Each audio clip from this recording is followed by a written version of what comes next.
Bien, parece que ahora tengo conexión y bueno, a medida que os vais sumando, os doy la bienvenida, os agradezco, hola Cintia, os agradezco vuestra atención como siempre y ya sea que lo veáis ahora en directo o bien en diferido, pues nada, como siempre, pues un placer compartir y en este caso para hablar sobre la muerte, sobre el proceso de morir o el hecho de morir, ya que en este momento de mi vida, pues, hola, en este momento de mi vida, pues estoy siendo atravesado por esta cuestión o por este hecho que al haber varias personas a mi alrededor que están o bien falleciendo, o bien han fallecido, o bien están, digamos, ante las puertas, digamos, de la muerte, ¿no? Para decirlo de alguna manera.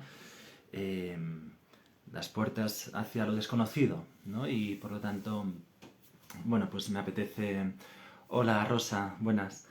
Me apetece compartir una breve reflexión, he tomado 4 notas, para hablar sobre esta cuestión que me parece, pues, ¿qué decir? Pues es una cuestión capital, sin duda, ¿no? Justo la luna pasando por Escorpio. Ah, gracias, qué bueno. Gracias, Cintia. Pues esto, ¿no? Es una cuestión fundamental, una cuestión básica. Hola, gracias. Gracias, Rosa. Pues capital y que requiere también una reflexión bueno, y yo creo que es algo también importante de poder traer a poder simplemente plantear, ¿no? Pues como en distintas culturas se sigue haciendo y en nuestra cultura judeocristiana también se hacía, o en nuestra cultura grecolatina, y que de alguna forma se ha ido arrinconando, ¿no? A lo largo del tiempo, de los siglos, se ha ido arrinconando pues la experiencia, el proceso del morir, hasta el punto de que, bueno, pues en mi caso hay un familiar que está en paliativos y, bueno, y está absolutamente sedado y con morfina y tal, ¿no? Y esto pues me ha disparado, me ha hecho reflexionar sobre este hecho que no está ni aquí ni allá, ¿no? O sea, es este limbo tan curioso en el que no acabamos de soltar tampoco, no acabamos de dejar ir y a la vez estamos reteniendo, pero a la vez no está aquí, ¿no? Entonces es algo, si te pones a pensarlo, pues es algo en cierto punto, ¿no? Respecto a la vida, que es de lo que también quiero hablar, pues es bastante absurdo y es un contrasentido, ¿no? Ya que, ¿qué es la vida? ¿No? Quizá podría ser una primera cuestión, una primera pregunta, siempre en contraposición a la muerte, ¿no? Bajo mi punto de vista hay tres ejes que son tres cuestiones fundamentales que atraviesan a todo ser humano. Evidentemente hay las cuestiones pues, de dónde vengo, quién soy y a dónde voy, ¿no? Que son cuestiones universales en alguna u otra medida en toda cultura, pero como digo hay tres ejes sobre los que gira la existencia humana, que por un lado es y son pares, digamos son tres pares, el verso y el reverso, ¿no? de una misma cuestión, como es por un lado pues la vida y la muerte, por otro lado lo que es individuo y comunidad, y por otro lado lo que es amor, odio, o amor y rechazo, digamos, o deseo y rechazo. Aquí también podríamos hablar, o podríamos abrir más, ¿no? la significancia polisémica, ¿no? Y, y bueno, en esta cuestión, ¿no? Que decía, pues, ¿qué es la vida, ¿no? O sea, ¿qué nos lleva, pues, a decir o a saber que estamos vivos, ¿no? Y que lo que estamos viviendo es lo real, ¿no? Lo real en mayúsculas, ¿no? O lo auténticamente real, ¿no? Y sobre esto, pues, como no, pensaba en Platón, pensaba en Sócrates, ¿no? En el momento en el que Sócrates, pues, nos dice el texto, ¿no?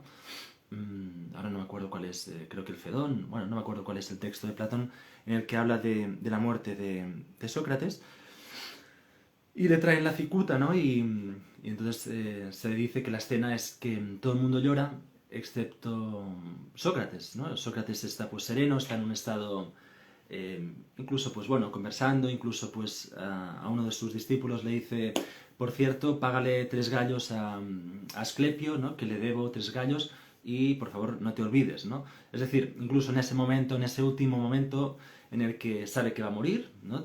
Tuvo la oportunidad de escapar, en fin, bueno, no voy a entrar ahora pues en estos detalles, pero es interesante conocer pues el contexto de una muerte que se sabe pues que fue, digamos, fue real, ¿no? O sea, que quiero decir que hubo pues toda una literatura, una bibliografía alrededor, y que es la muerte de Sócrates como ejemplo digamos, como ejemplo bueno, de aceptación ante lo inevitable, ¿no? Y en este caso, a donde quiero ir es que Sócrates pues se toma la cicuta e incluso pues reprocha a las personas que están con él, le reprocha de que no lloren, de que no hay motivo para llorar, ya que, y aquí es lo importante, a donde yo voy, dice Sócrates, nadie sabe si es lo real, si es lo verdadero, o si al contrario, si esto que estamos viviendo, que es contingente, que es relativo, que hay, digamos, hay carencia, hay necesidad, etcétera, ¿no? Si esto que estamos aquí, pues, transitando y viviendo, si es lo real, ¿no? Entonces, hace, pues, bueno, una explicación al respecto, ¿no? Y decía Platón, decía entonces, a partir de esta reflexión, ¿no? Decía que filosofar, no en el sentido teórico en el que hoy pues podremos entrar en, yo qué sé, pues a especular, ¿no? Sino filosofar en aquel momento, que era una experiencia vital, una experiencia de vida, pues Platón no plantea justamente que el hecho de filosofar es el hecho de prepararnos para la muerte, prepararnos para este momento en el que sepamos o seamos conscientes para entregarnos o para soltarnos y permitir que la muerte nos atraviese, ¿no? Que por otro lado la muerte, como dice Don Juan en Carlos Castaneda, ¿no? Don Juan le explica a su discípulo Carlos Castaneda, le dice que la muerte siempre nos está acompañando, ¿no? No me acuerdo si en el lado izquierdo o en el derecho, no me acuerdo, pero él le dice esto, ¿no? Está a 4 centímetros de ti, ¿no? Siempre te está acompañando, ¿no? Es una forma también, ¿no? de tomar conciencia de lo transitorio que es, de lo perecederos que somos y de lo vulnerables que somos, ¿no? En todo momento, ¿no? Y a la vez, todo esto pues también me hacía reflexionar respecto al... Hola, Chloe, buenas. Respecto al hecho de que vivimos en una sociedad orientada hacia los resultados, ¿no? Orientada pues hacia el utilitarismo, hacia, digamos, todo lo que es la cuestión pues de consumo, ¿no? A fin de cuentas es es la sociedad en la que estamos y en la que estamos instalados, y que de alguna forma pues esto dificulta mucho, ¿no? La visibilidad de cuestiones como la muerte o la locura o el suicidio, ¿no? Temas que para mí pues tienen una gran relevancia y que por ejemplo Michel Onfray, ¿no? El filósofo francés de la contracultura, del mayo del 68, etcétera, ¿no? Pues puso de relieve, ¿no? en algunos de sus libros, como por ejemplo Historia de la locura, ¿no? Entonces, son cuestiones bueno, ¿cómo no vamos a estar faltados, digamos, de valores, ¿no? Porque el hecho es que si pensamos en profundidad, ¿no? Sobre estas cuestiones, nos daremos cuenta de que los grandes maestros, maestras, los que realmente tienen la fuerza, ¿no? para mover, para movilizar el ser, no el estar o no el tener, sino el ser, como pues Jesús o Sócrates mismos, ¿no? Pues fijémonos que no nos hablan de ambiciones, no nos hablan de objetivos, no nos hablan de, digamos, de atesorar, ¿no? Sino justamente de desprendimiento, ¿no? Justamente de algo que nos pueda tener, digamos, catapultar hacia la trascendencia, justamente hacia lo real, ¿no? Una experiencia que marca y que nos ha marcado y que nos sigue marcando en nuestra cultura. Pero, pues no sé, pues pensemos también en el hinduismo, por ejemplo, ¿no? O en el hinduismo hay una práctica dentro del shivaísmo, de Cachemira, que es justamente el hecho de pasar noches en el cementerio, ¿no? En meditación, ¿no? Una meditación que se hace, ¿no? Para tomar, justamente, para tomar la muerte, ¿no? También en nuestras manos, ¿no? La muerte que a fin de cuentas, pues como digo, es algo que nos atraviesa y nos va a atravesar en algún u otro momento, ¿no? En la vida, pues es una práctica shivaítica, por ejemplo, ¿no? O el budismo tibetano, ¿no? Con la rueda de la vida también, ¿no?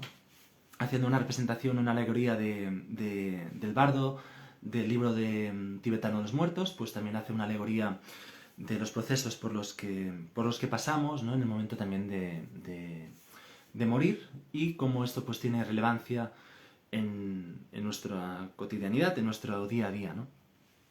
Y bueno, son algunas de las reflexiones que me van viniendo y que me apetecía compartir, siempre teniendo en cuenta pues esto, ¿no? Que la sociedad, o digamos, como he dicho, pues la importancia que tiene individuo, comunidad, ¿no? Pues el hecho de que estemos inscritos, estemos dentro de una comunidad concreta, conlleva también pues una visión de la muerte, una visión de la vida, y que por lo tanto esto también implica, pues, bajo mi punto de vista, una deconstrucción y una crítica también, pues, de cómo aparcamos o cómo escondemos, ¿no? Pues, hechos tan evidentes y tan necesarios, ¿no? Como es la muerte, ¿no? Ya que, no sé, pues ahora pensando en Stanislav Grof y en sus sesiones con LSD, de psicoterapia con LSD, o con la respiración holotrópica, por ejemplo, ¿no? Justamente pues personas que ante las puertas de la muerte, por una enfermedad, por distintas cuestiones, ¿no? Pues se hizo un estudio, quien no lo conozca, pues Stanislav Grof ha escrito muchos libros sobre psicología transpersonal y sobre espiritualidad, desde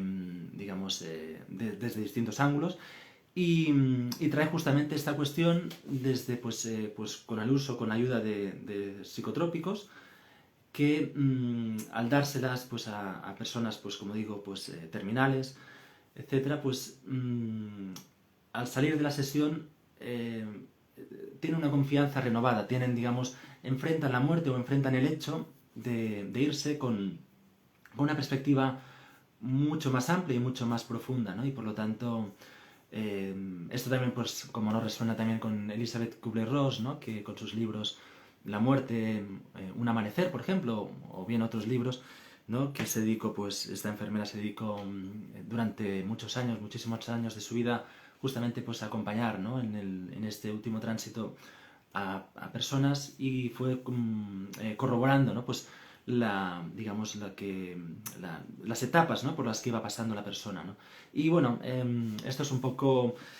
y bueno, decir algo importante, ¿no? Que hablando, pues como digo, del hecho de los paliativos, de la morfina, de los sedantes, etc., ¿no? Por ejemplo, tenemos el caso de Aldous Huxley, el premio Nobel, que el omega es el principio. Gracias, sí, exacto, Vero. Pues Aldous Huxley, ¿no? Pues premio Nobel, como decía, quien escribió Un mundo feliz, entre otros muchos libros, La isla, Contrapunto, etc. En el momento de morir, pues él pidió justamente que se le administrara una dosis de LSD, ¿no? Y bueno, en todo esto que estoy, pues, como digo, reflexionando, pues pensaba, ¿y por qué no, no? O sea, ¿por qué morfina, no? ¿Y por qué sedarnos, no? ¿Y por qué no probar con tener un viaje, ¿no? O sea, un último viaje, ¿no? Uno de los títulos de Stanislav Grof, de el viaje definitivo, ¿no? Muy recomendable para quien tenga interés, ¿no? En el tema, muy, muy recomendable, ¿no? Entonces, ¿y por qué no una dosis de LSD, ¿no? O digamos, de algún psicotrópico estimulante, ¿no? En el buen sentido, ¿no? No sé, bueno, son algunas de las reflexiones que me apetecía compartir, y que nada, pues hasta aquí esto que quería comentaros. Espero que haya sido de vuestro interés, y que si tenéis, pues, yo qué sé, dudas, comentarios, lo que sea, pues como siempre será bienvenido. Un abrazo y gracias. Chao.